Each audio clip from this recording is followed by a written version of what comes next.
കാട്ടുപന്നിയുടെ ആക്രമണത്തിൽ യുവാവിന് പരിക്കേറ്റു. മഞ്ഞളൂർ നെല്ലിക്കൽക്കാട് കമ്പൻകുളമ്പ് വീട്ടിൽ രാഹുൽ എന്ന 25-കാരനാണ് പരിക്കേറ്റത്.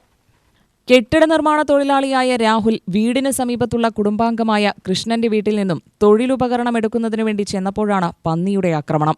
ഗുരുതരമായി പരിക്കേറ്റ രാഹുലിനെ ആലത്തൂർ താലൂക്ക് ആശുപത്രിയിൽ പ്രവേശിപ്പിച്ചു. വലതുകാലിൽ 10 തുന്നലുകളുണ്ട്. മുഖത്തിനും പരിക്കേറ്റിട്ടുണ്ട്. പണിക്ക് പോകാൻ വേണ്ടി വീട്ടിൻ്റെ ബാക്കിൽ പണിസാധനം കൊടുക്കാൻ വേണ്ടി പോയതാണ്. ബാക്കിൽ നോക്കുമ്പോൾ തിരിഞ്ഞു നോക്കുമ്പോഴേക്കും പന്നി വന്ന് ബാക്കിൽ കുത്തിയിട്ട് അങ്ങനെ നിലത്ത് വീണ ആള്. കാല് ഇങ്ങനെ പൊട്ടിയുണ്ട്. 14 സ്റ്റിച്ച്, മറ്റേ 11 സ്റ്റിച്ച് ഉണ്ട് കാലിൽ.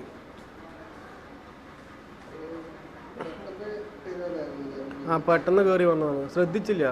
ഓടാനുള്ള ഗ്യാപ്പും കൂടെ കിട്ടിയില്ല. അപ്പോൾ ഈ പിന്നാലെ നിന്ന് ഇങ്ങനെ തട്ടി തെറിപ്പിച്ചു. കാലിലാണ് തോണ്ടിയത്. കാല് അങ്ങനെ നന്നായി പൊളിഞ്ഞിട്ടുണ്ട്. തല പിന്നെ തെറിച്ച് പോയി ചുമരി പോയി ഇടിച്ചു. ആ തല ചെറുതായി പൊട്ടിയിട്ടുണ്ട്. കാലിൽ ഭയങ്കര പരിക്കുണ്ട്. സ്ഥിരമായിട്ട് വരുന്ന സ്ഥലമാണ് വീടിൻ്റെ ബാക്കിലൊക്കെ. UTV news, Palakkad.